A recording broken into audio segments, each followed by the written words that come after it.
Welcome back to another episode of aNERDspective, where I, Tony from aNERDgallery, sit down with friends all over the world to talk and to learn new perspectives around Indonesian textile art.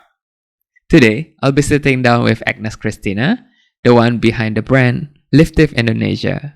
So she'll be talking with us about her design, her journey in building up the brand, as well as her other amazing portfolios as a theater practitioner. So we'll be talking more about textiles, performance artists, and everything in between.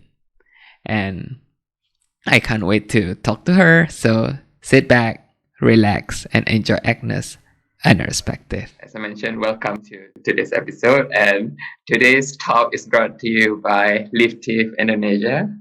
Yay!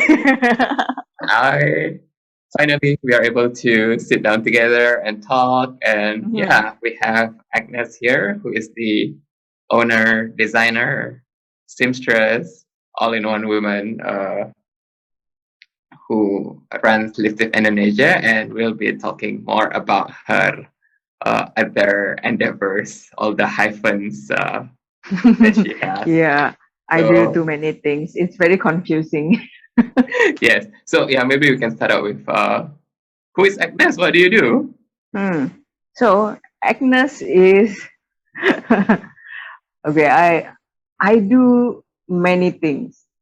So it's really confusing when I have to explain what I do to other people because for now my main income is from Leafthief, from clothing, but I also do like script writing for theater and visual arts, like for exhibition.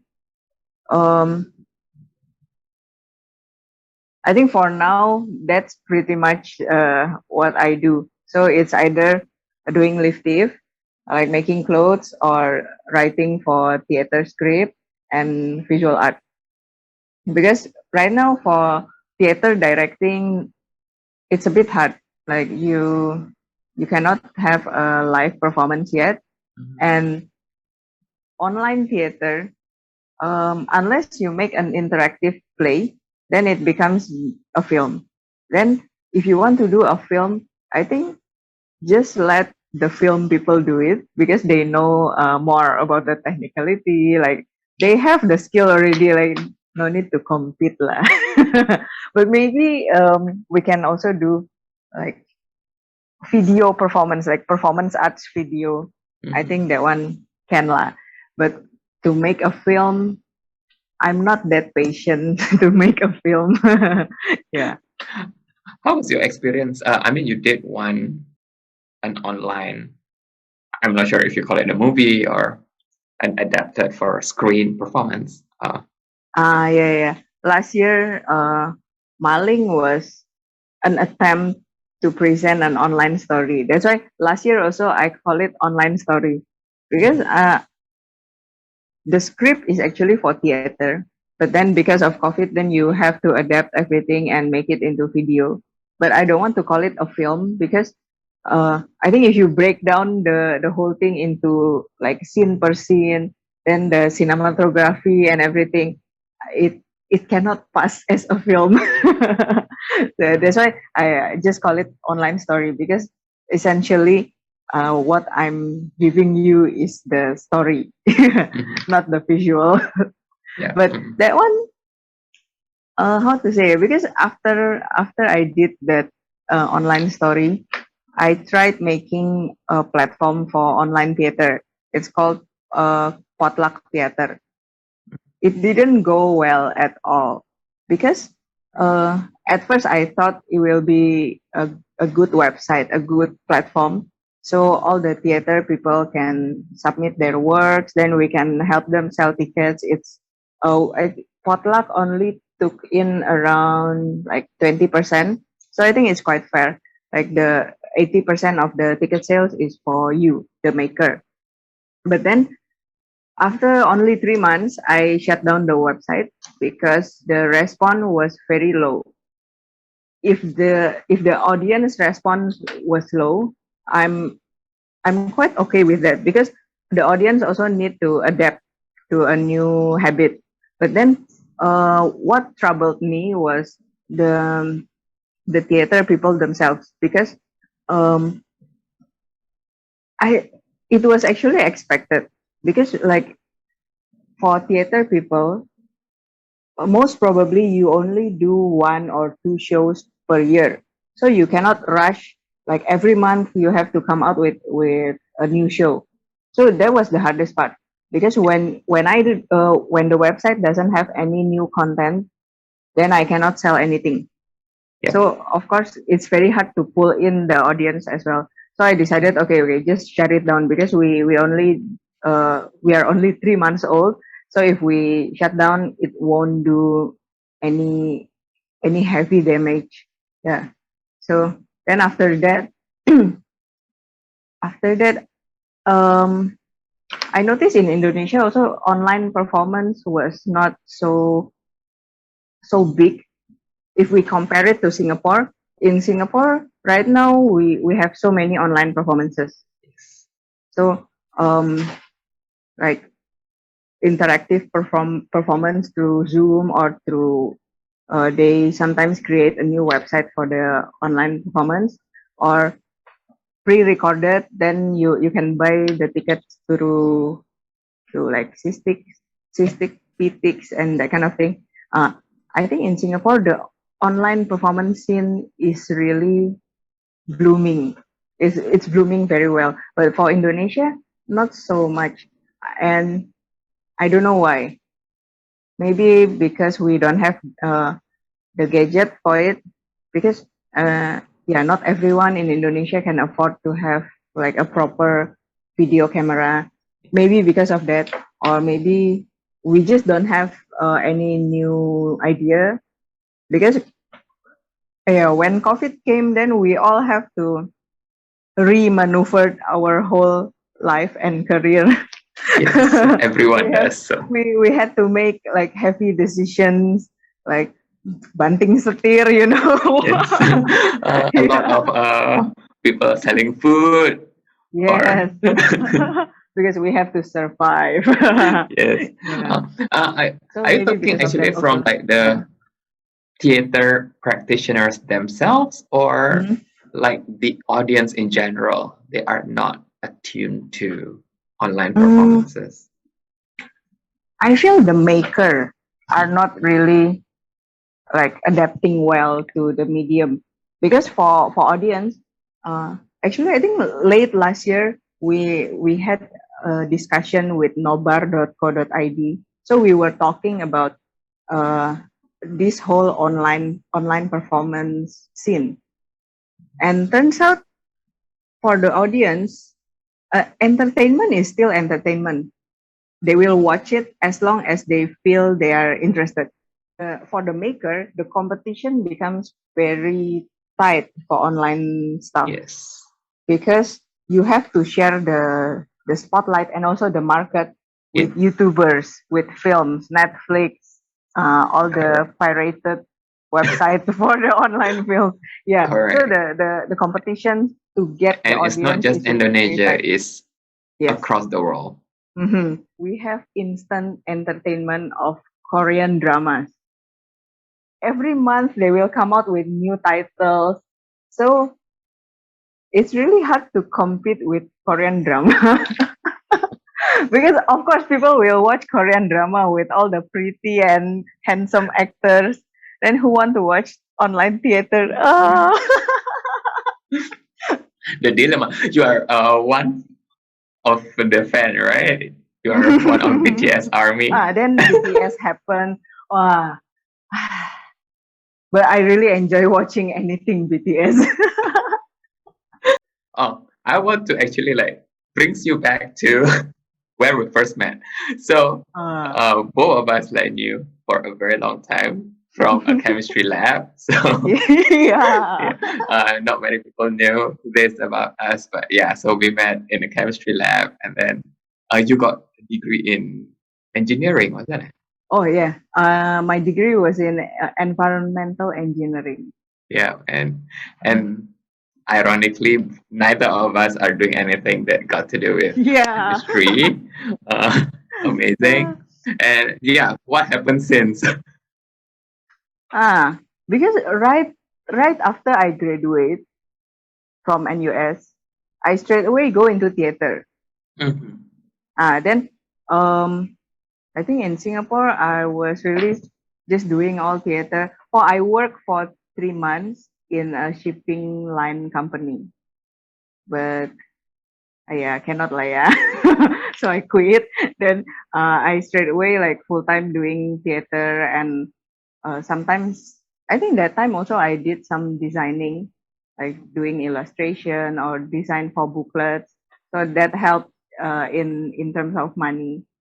And after that, I was really living from one project to another and searching for like residencies or programs. Then I got the program from the substation for young directors. It was called the Directors Lab. Then after that, I started going back and forth Singapore, Jogja, Singapore, Jogja. Then finally I settled in Jogja lah. Mm-hmm. And I Uh, lost my PR. oh, okay. Also, you actually managed to get the PR. Yeah, I was PR since university. Oh, okay. Uh, Yeah. When they yeah. had a Then program where they offer. from theater into clothing line, that was actually quite a big jump for me. I think one day one of my friend was showing me how to do leaf printing on paper. Then I thought, oh, if we can use this technique for fabric, then I think it will be very nice. So I tried. Then after trying, oh, okay, it's not bad. And after washing so many times, also the color doesn't run off. So okay lah. Then I thought, okay, I start. At first, I wanted to sell only fabric. So Mm-hmm. like batik fabric, Yeah. like Yeah. one piece is only like 1 meter times Yeah. 2.4 meters like that. But then after trying that for a very short time, Mm. I think only like 1 month or like that, uh, I realized not many people will buy fabric Oh because yeah. for them it's quite a hassle. Like Mm. they have to send for sewing, Yeah. then and most of them they can't imagine how to how to put this pattern into clothing. But I can sew because before university I actually took um, sewing course. Mm-hmm. It's, so I learned from pattern drafting, then to sewing, only the Oh. basic one. But Mm. then the teacher was good. The teacher was my neighbor lah. So it was really like a In Singapore or neighborly in kind of in Indonesia? Indonesia, yeah, Oh. in Jakarta. So um, while learning the basic pattern, the teacher was yeah, she's a really good teacher. So she was explaining actually once you know the basic pattern, you can do anything because uh, sewing and fashion designing is it's only a matter of breaking down, mixing and matching the basic pattern. So I thought, oh, okay. Then I got the logic as well. So I thought, okay, why not? Um, I try making clothing from this leaf fabric. Mm-hmm. Uh, and it was selling very well. So okay, let's then continue. Yeah. Yeah. If you can share the journey of Leafthief, when you started the brand, or and what products do you offer? mm. Leafthief, this year Leafthief is 4 years old. So Or I started in 2017, uh, uh, around April. I finally sold it to the public in kios kaos Kedai Kebun. mm, So at that time, Kedai Kebun is one of the art space in Jogja. So they every year they will have a pop-up store. Usually the pop-up store is from July to August or sometimes until mid-September. So I tried selling Leafthief there, and turns out it was quite a big hit. So I only supplied very few items back then, and it was all like all size clothing. Yeah. Only like a apron top, then a boxy top. So it was really like all size because I wanted to play it safe. And oh, the sale was quite good. So the following year, I joined the pop-up store again, and the sale increased 2 times, like Mhm. twofold from the first one. For the second time I joined Yeah, Kiosk, there was more variety. I see. I started selling the very thin kimono outer. Yeah, That one. That one was a really big hit because um during the pop-up store, most of the most of the people who buy are European, like spending their summer holiday in Jogja. I see. So I think they like the fabric. Then they buy a lot. Then the third time I joined the pop-up store, I started putting like kaftan. Then like for the tops also more shape lah, not all size like that. Yeah. So far it's been good. Then COVID happened. Mhm. When COVID happened, I stopped stocking up. Then until now, it's still like pre-order basis because I, it is safer. yes, Like definitely. actually, few months ago, Jogja started having bazaar, like open market. Yeah. It's always in very open space, like outdoor, so it's quite safe. But then now they cancel the whole event Yes, because the COVID cases rises. yeah. So it is still very like it's not so safe lah for us to stock up because for fashion you don't really have an evergreen item. Like after a few years, then this model is going Come. to be old. So Yeah. you have to keep updating the, the type of clothing. Yeah. So it's very unsafe to stock up right now. But Mhm. luckily, in terms of pre-order, it's been quite good. Mhm. And there are a lot of more items that you offer. Yeah, and right now we are expanding to flower patterns also Oh, because yes. Leafthief does have few pelanggan setia, like very loyal customer. Yes. These loyal customers, after they have many many leaf prints item, then they start asking, "Do you have flower pattern?" Yes. But then I cannot print flower like from the real flower Mhm. because it will. We tried before and it was a big fail Yeah. because the flower it has very high water content, Yeah. and when you press it it's just like block everywhere. Mm. So we end up using lino cut, like Oh, okay. carving the lino, then making it into a stamp. So it's So it it's works like pretty a block much print.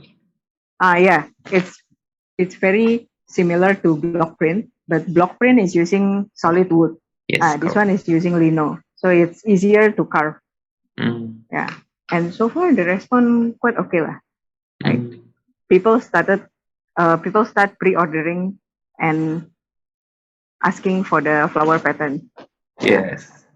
yeah, Yeah, I it's been okay. I was looking at it like last night, but it wasn't on Instagram. So I was like, I thought I saw this flower stuff, but it's all leaf on Instagram. So uh, Oh, yeah.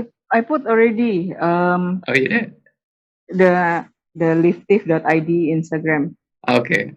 It's mixed lah, like flower, All right. then with leaves also. Leaves. We still keep the leaves, not all flower. Yeah.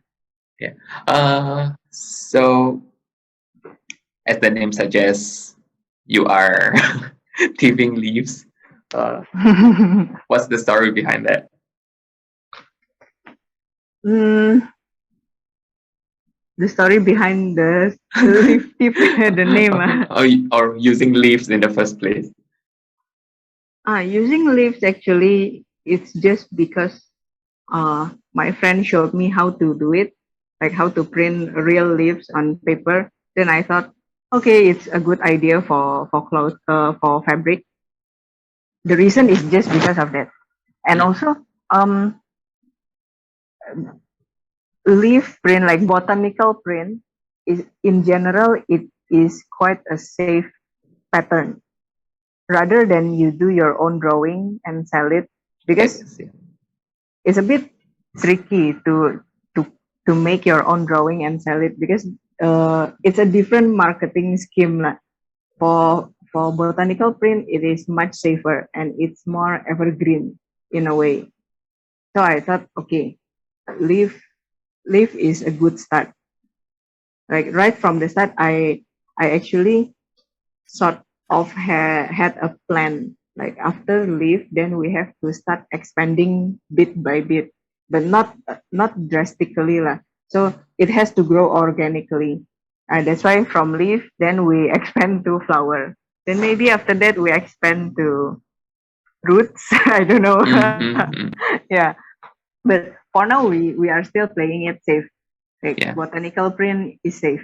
yeah. But I agree with you that plant-based designs are a safer options. Yeah, Hmm. because That is like very universal. That is not mhm, like ethnic looking or is country or culture specific. So it's yeah, very it's applicable. it's very like nature based. Whereas if you sell your own drawing, like make it into a fabric, I feel it is very complicated, because in the visual art scene, um, it is considered as an art merchandise. Hmm. And to sell art merchandise, there are many factors. First, the price. Then second, how popular are you? That one I cannot. I cannot.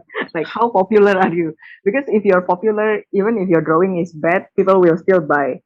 But then, if your drawing is really good but you are not popular, you won't sell anything. So it's very complicated, and yeah, I don't have the energy for that now. I see, It's understand. like a whole new world to tackle.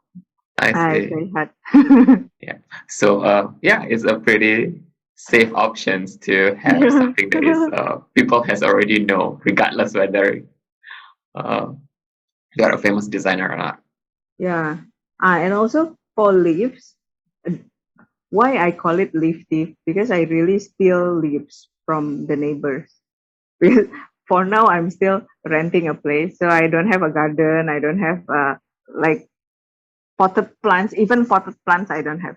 So I have to go to my neighbor's garden, like steal some leaves, or sometimes we go to a nearby um, schoolyard. I usually schoolyard they will have many plants. Then you pluck one by one, or you go to the ring road, like to the big road. At the sides, they will have many weird plantation. You can pluck, pluck, pluck, pluck, pluck. Oh, do you have to use fresh leaf or those that has Right drop on now, the we mix. ground? So Mm, some of the leaves have to be fresh. Some of the leaves we purposely dry it first. okay. So like for example, acacia leaves. Acacia leaves usually we will pluck, then we dry it for 2 or 3 days, then we print. Because acacia leaf has getah. What's getah in English? Step. Yeah. Mm, Once if you use the fresh leaf, so when you press the leaves onto the fabric, it will leave a brown stain, and that okay. one cannot be removed by anything. So we want to avoid that one. Mm-hmm. Yeah. Also is a leaf dependent. Mm-hmm. Different types of leaf. Yeah. There's different treatment. Depends on the water content of the leaves. Mm, I see. And to transfer that technique, because you mentioned it was actually started when you saw your friend doing it on paper. When Mm-hmm. you convert it to textile, how is that transition? Mm, for Is it the me, same? it was easy because it's just a matter of replacing the paper with fabric. Mhm. Can you use the same ink? Yeah. Okay. Because for printmakers, they have been using the same ink for fabric also, for t-shirt usually. Okay. Yeah. So as I understand, these are safe, non-toxic ink, Mm-hmm. and everything is like 100% safe Mm-hmm. when you throw it down the drain. Yeah. Actually, we don't throw the paint to the drain. In our process, we absorb everything using paper, like newspaper. Then, okay, for us, we burn the paper because in our area we don't have tukang sampah, like we don't have the garbage man, and people are still burning things. As long as it's not plastic, it is still okay in this area. So we burn. Yeah, I was listening to you talking about different leaves have got different treatment. Is there any specific leaves that is your favorite in terms of design or ease of use? For now, I think for now I really like body leaves. Mm. The one like heart shape but have very Okay. long tail. Okay. In front of Sota there is a body leaf. Okay. Yeah, that one. I like that because the the vein of the leaf is like on the top side, not the bottom part of the leaf. Yeah, and the shape is nice lah. The vein is on top and not the bottom. Yeah, usually normal leaves Mhm. like the visible vein, Yeah. it's like on the bottom. Yeah. For body leaves is on top. I see. So it's like quite interesting, and the So shape you is like printed actually upside down, which is like the surface up. Okay, yeah, so like the turn it vein over. is more. Uh-huh. So the vein would be more visible in a Mhm. way. Mm. We might have some collection that is in body leaves, I believe. I think so. Yeah. Yeah. So you guys can check out aNERDspective.com too. Yeah. I was just calculating. You started 2017. That's probably almost the same time as aNERDgallery as well. Yeah. So it's been like interesting journey as well for us for the past 4 years. Yeah. And then I think I saw you were like posting for the first exhibitions. Oh, there's like, oh, you do textile now, and that's how I started. Yeah. We get started to like reconnect back. But so far during this COVID era, how is Anert doing? This COVID era, retail wise, is yeah, because I think we mentioned about restriction of going out, so retail space is like dropping in foot traffic, and hence we started our first web store last year during the lockdown back in April, May. Does the web store help? Uh, the web store, truth to be told, is equally challenging because the competitors online, right? That you have to do marketing, all the different digital marketing, right? The SEO, social media marketing, basically just to drive traffic to the website.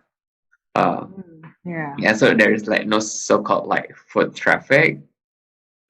Basically, you have to create your traffic to the web store. So yeah, so that's for retail, and then for an gallery, because we are doing mostly uh, awareness, education, and exhibitions. I am trying to look for a collaborator, but most of them are in this field, so I am still like trying to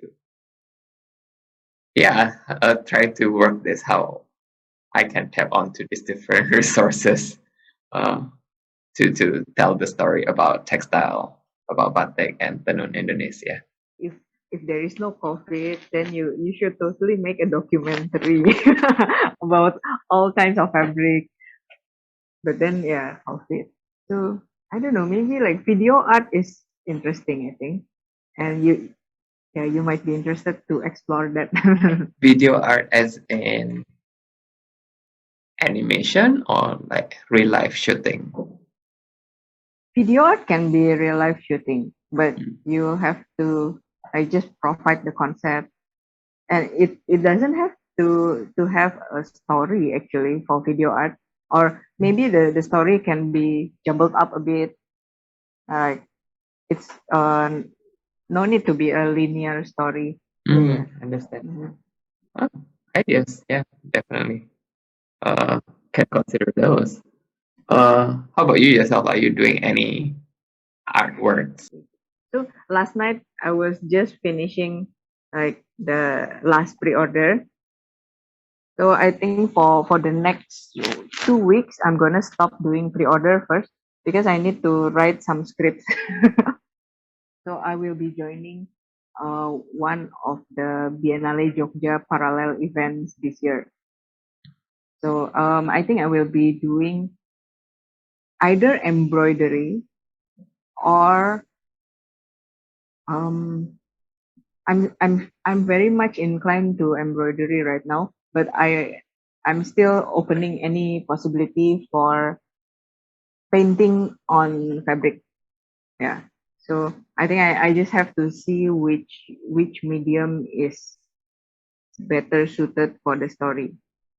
Mhm. Yeah, the story will focus on um, women's problem, minority. Not so much about gender issue, but I think about minority versus majority. Yeah. Mm. Yeah, and a lot of your works, well, the one that I have seen so far, these are all from the internet that I somehow managed to get hold to. Your performance with the substation, Ah, yeah. reading to the Tambang Laras, the one under Uh, director's lab, I believe. Yeah, yeah, yeah. That one. Yeah, and then somehow I was there an Indonesian version one as well. Yeah, I did the Indonesian For version. was it Galeri Uh, Indonesia Kaya? No. at first, I brought it in Jogja, so in Kedai Kebun. Then Um, after that, restaging in Indonesia Kaya. Then after that, I present a much shorter version for Borobudur Writers Festival. I see. Okay. Yeah, but And that reading Centini series is still unfinished until now. So I plan to have 5 installments. So far, I only do 3. So I need to mm, do 2 more. yeah, and yeah, I read from the blog. Yeah, you were aiming to do a 12-hour performance. Uh, The one cannot lah how's, ya. how's They that vision cannot, going? don't have the energy. I, uh, I, I think for now, I'm not going to do the 12 hours performance, but I'm, I am quite interested to release a book. Mm, So maybe like a, a compilation of script or something like a sketchbook, like that documenting the whole process of this reading Centini. Yeah, mm. Yeah, maybe and next year. Oh, wait for COVID to be gone. I don't know. yeah, and a lot, and the other one is Cinta dalam Sepotong Tahu. Uh, Oh yeah, yeah, that one. yeah. That one Uh, was a live theater. yes. Yeah. Yeah, and and then I read the script inside the book as well, right? Oh Uh, yeah, you yeah. bought the book. Yes, yes. Uh, so yeah, so there's this overarching, and it's about part of it is about identity. Was that something Mhm. that is like what you are exploring, or especially Mm. your kecinaan, for the lack of better term? I think mostly because of that. Because even though my environment doesn't treat me differently, but you cannot change your race lah. And I have to admit, wherever I go, people tend to look at me because I look different a bit. Like my skin is a bit lighter than the eyes. Yeah. And I sort of fall into the stereotypical Chinese in Indonesia. like jadi pedagang. Oh, okay. That's Well, like that's why it's kind of like, defying that stereotypes. That first, oh, okay, you are an engineer, and then the next. Actually, I didn't know about you doing performing arts until pretty late. I think just around the same time that I found out about Leafthief. So I thought it has been like concurrent. So apparently you have been doing that since graduation before you started Leafthief. Yeah. I mean, in Singapore, it's very normal to see a Chinese face doing theater. But in Indonesia, it's very rare. Yeah. Like Chinese actors, now we have a lot. Yeah. But for film, for theater, not so much. Then when you talk about theater director and scriptwriter, female Chinese in Indonesia, don't have. Yeah. Because I think most Chinese will just go into film rather than theater. Yeah. It's more promising, and like Cuan, Cuan. Masih, there's still a jiwa dagangnya ada. Yeah. Harus cuan. I think that is part of like being Chinese creatives. I think, I don't know, like my personal experience as well. There is this idealism versus cuan that a lot of people like, why are you doing that? Like, what's if for example I'm like doing this interview, like how does it translate to sales?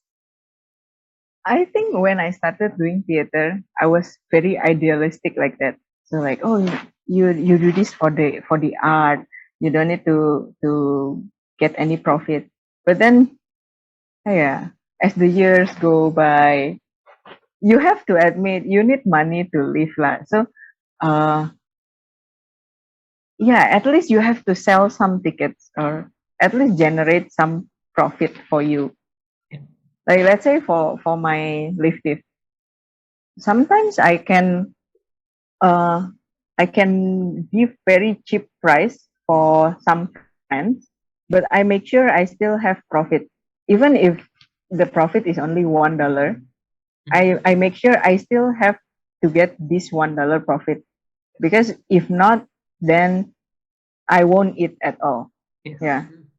So like right now, if I do theater, I'm like some of my projects I don't get paid, but then I can sell tickets. Okay, so at least from the tickets you can split among the whole team. At least you get something lah. Okay. Have we talked about why you fell into theater? Why you choose theater as It's a very long story. Like I think it is deeply rooted from my psychological problem, childhood problem, and every problem. But I love theater because in theater I learned to listen to my own voice in literal sense, because I used to be very shy, like not able to speak publicly, because I was not used to hearing my own voice. Then in theater, like during the rehearsal, you have to keep repeating the lines over and over. So okay, now I know my voice is like this, and I have accepted my voice is like this. Okay, like I can talk now. When do you get first exposed to theater? Oh, in junior college. Okay. J1. J1, then I joined a Malay theater, and it's been good. Mm-hmm. Oh, so you fell into theater and then you continued that, and then you are able to listen to your voice, and that's kind of like a healing process for yourself? Not really healing, but gave me confidence. Yeah. Okay. Yeah. And what are some of the challenges that you face as a theater practitioner or an artist? When I started, I was doing acting. Then I realized I was very bad with accent. Because by right, if you are a good actor, you have to be able to speak in so many accents. That one I cannot. So I decided, okay, I should just be a director or a writer. And I think that was a very wise decision because yeah, for actor the competition is really tough, and I I feel choosing to be a writer especially is very beneficial for me. I only felt it when I started moving to Jogja, because you can be a director, but if you don't have any script, you are nothing. If you have a script, you can just like give to any director. If they are interested, then they will stage it. Oh, So from writing, you if even if you don't stage it into something, you can turn it into a comic book, mm, or some art installation, or some drawing. If you have a story, then it will be very useful. yes. Mm-hmm. I realized like uh I think like the core of it is the narrative, the storytelling. Mm-hmm. Yeah. Yeah. That's kind of like the most important things, and then like the medium of how you deliver it with uh drawing or theater or Mm-hmm. whichever medium it is. Like yeah, so we still need to have that story, Mm-hmm. that narrative to put forward. True, true. Singapore and Indonesia. Is there any stark difference in the industries that you need to adapt? Mm. I think the working process is different because in Singapore, it's sorry. In Singapore, in terms of funding, you have this fixed pattern already. Like you can apply to NAC, you can apply to several foundations. Then you might want to expand and ask for sponsorship. Then in terms of ticket price, also we in Singapore we sort of have a fixed price. Like at least like the lowest you can go is maybe $15 or $20. Uh, in Indonesia, funding is almost non-existent. So it's very hard. Then ticket price also very different. Um, if you sell, okay, in Jakarta, you might be able to sell theater ticket for maybe like 100,000, 200,000. So around 10 to 20 Sing dollar. In Jakarta, you might be able to sell. But in Jogja, it's very hard. That's the biggest difference. Ticket price. Ticket price and funding. Yeah. Mm-mm. The Uh, working process, the creative process, for me, I feel it's pretty much similar. mm, Oh, but maybe in Singapore, uh, there are more non-theater people that will go and watch a theater show. yes. In Jogja, you you can count. It's very limited lah. Like I, the general public who wants to go to watch a theater show, because I, usually theater audience in Jogja is fellow theater practitioners, university students, maybe some activists or other artists from like visual art or music. so how do theater practitioners survive financially in general there? If the They have audience is so other job. limited, I see. They have other job. Yeah. So theater is something they do in their free time. Something that they love to do. For their main job, some of them sell things, or maybe they work in an NGO, I see. or they work in some arts institution. Yeah. I see. Understand. Yep, yep. That is, I think, yeah, very restrictive. When we are not exactly pursuing money, but we need money to make things go around. So Yeah. that's the paradox of it. And yeah, I am wondering, as a director or producer, I think like one of the interesting and kind of like related to us is the costume design and textiles. What goes through your mind when you are producing in terms of textile and costume?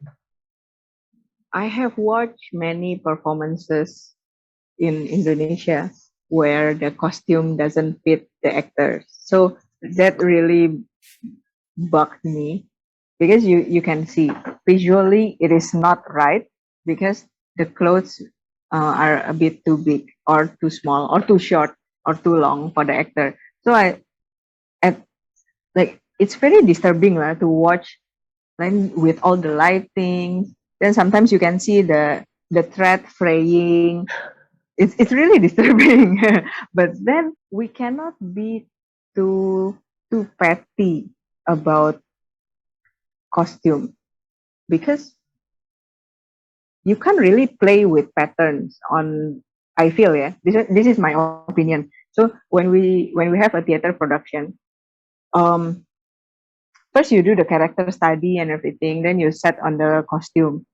um Most theater production, I feel you don't need to have any pattern on the costume. So the cloth should be just plain Mhm. because it will make it easier for the lighting designer, yeah, to light you up and everything. And the safest color is always white. But then if you want to have color, then I think you should really consult the lighting designer because sometimes certain shade of green will look very bad on yellow lighting, or maybe if you have red clothing, then you add don't know what color of lighting, it becomes brown. So you have to really consult with the lighting designer, and if the budget allows, then you can do several tests. Then I think that choosing the fabric is very important because sometimes people will opt for very cheap fabric. Usually for stage performances, they will just buy cheap satin, the polyester satin that's really shiny. That one, it's very bad lah, and it doesn't give you any benefit at all visually. It is very cheap, but then for the audience to watch, it doesn't look expensive at all. So usually the fabric that I usually use for theater performances is cotton satin weave. So it doesn't crumple up easily. It has a little bit of shine, but not so shiny. So the shine is still elegant. Then if you only have limited lighting, like yellow lighting only, uh, the shine is still very good. So usually that's my safe choice of fabric. Then the second one is linen. Usually Mhm. linen is more expensive, but it's very matte. Like it doesn't have any shine. It doesn't reflect Yeah. anything. And also linen usually have this characteristic like after the first wash, then you wear it, it start um it starts taking the shape of your body. Mhm. Yeah. So it's really nice. Yeah. Especially if you make the costume according to the body of the actor. So like really Mhm. customize everything. That's- Yeah. Oh, yeah. Referring to your sometimes it's too big or too small. Like, Mhm. don't they take measurements first? Usually they have a stock. Oh, okay. So they reuse the costume from the old performance to save I see. money. Yeah. It really makes sense. But then I think at least you need to take in a bit, or I don't know lah, like I see. yeah. Yeah, understand. So definitely like materials and how visually it looks with the lighting and the Hmm. stage. Right? Oh, Have you? and I think in my opinion, we don't use batik for costume Mhm. unless if your audience is only like 5 meters away from you. Mm. Because if the audience is far away, There's no point of having batik. They can't see the pattern at all. True. Yeah. True. But I just would like I guess there is if the performance is something that is like culturally or historically based, Mm. how important is the accuracy versus visual? It's very important because it's historical, like based on facts and everything. You need to really research on everything. But if you are doing an interpretation of something or a modern interpretation of some historical facts, that one can be loose a bit lah. Mm.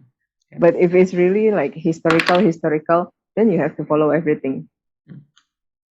Because that's I think like one of my pet peeves when I'm Mm. watching a movie or a performance that is like no, they don't wear that in that era or something. Mm. Yeah. Oh, I think there was once I watched some movie. So the setting of the movie is olden times. Mhm. So the men are wearing cloak like jubah tapi Asian style, not Uh-huh. the Western style.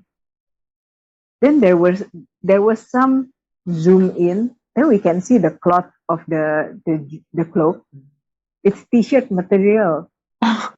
Then I'm like, hey, why t-shirt? Well, it was very disturbing because once you see, hey, that one t-shirt lah.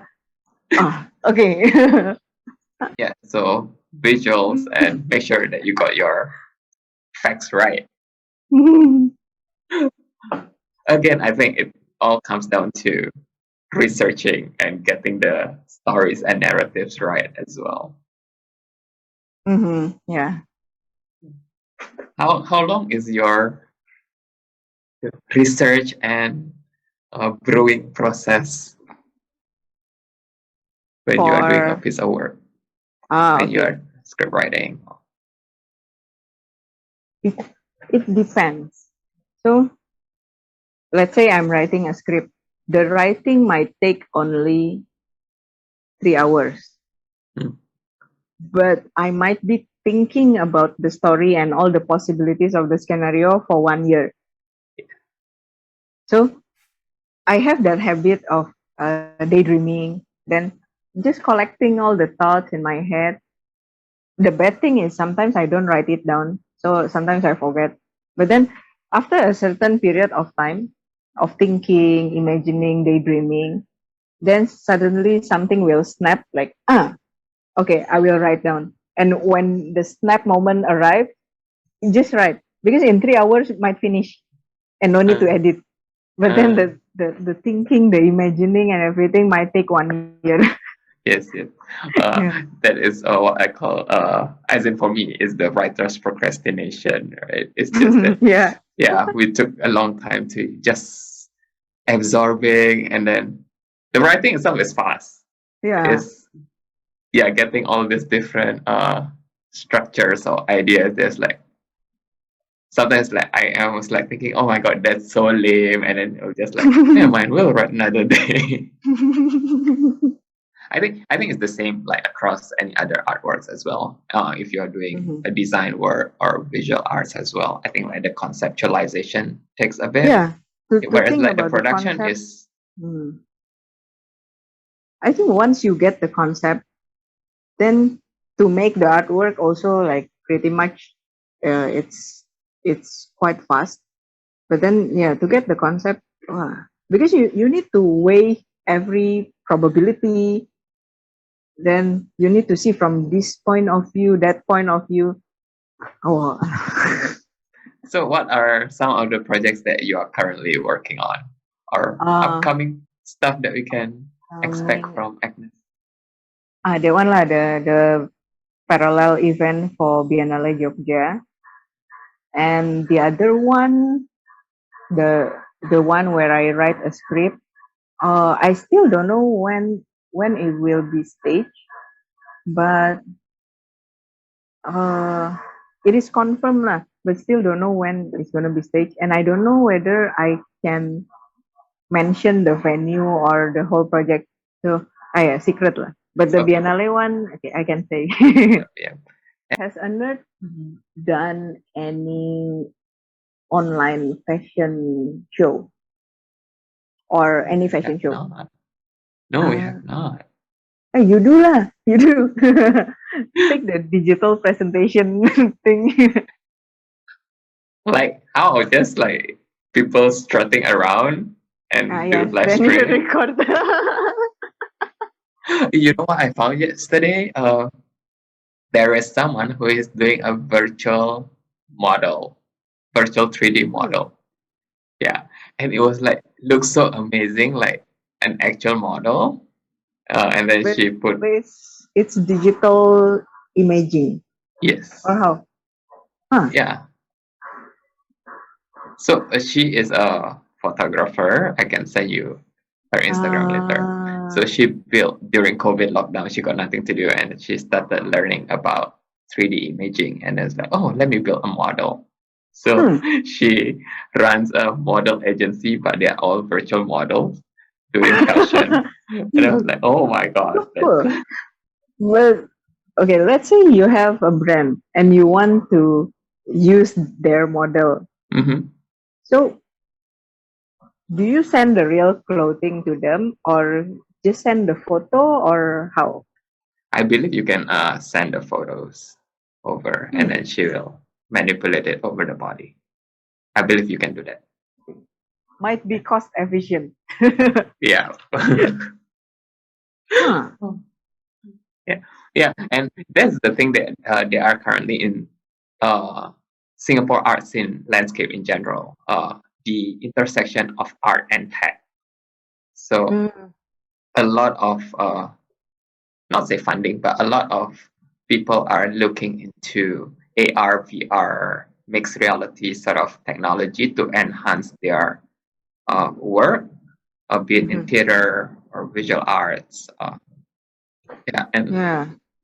I think right now the standard procedure for a visual art exhibition in Singapore is you might have the live version. People can go into your gallery, but you have to provide the virtual tour. Yeah. It's like standard procedure already. Yeah. Now I feel very backwards because how Leafthief operate is still very human to human. Like I prefer to measure people's body. I'm so archaic. You have like this book of measurements. Yeah. Yeah. Well, any final thoughts or final words before for us to conclude the video later? Really hope this COVID can go away very fast. So at least international traveling becomes possible again. For now, it's so leceh to do international traveling. Local traveling is already leceh. Yeah, and we have to admit, right now most of our work, especially in the art scene, is very like intertwined globally. So when you cut off the international travel, it's really killing so many people's career. So please, COVID, go away. Yeah, definitely hope everything goes back to not exactly a normal, but it will get when better international travel is possible again, feel free to come. Yes. I prepare a cottage for you, okay? All right. You mentioned near Borobudur, right? Yeah. Awesome. Yeah, thank you so much, Agnes, again. Thank you juga. Thank you so much for joining us today. If you like this content, do check out our previous interview with other guests over on our IGTV or read it on our website www.aNERDgallery.com. And some of Agnes' Leafthief designs are available on our web store www.aNERDstorebatik.com. And do keep on following us on social media on Facebook and Instagram to find out more about our future events and latest happenings. And until next time, stay safe and take care.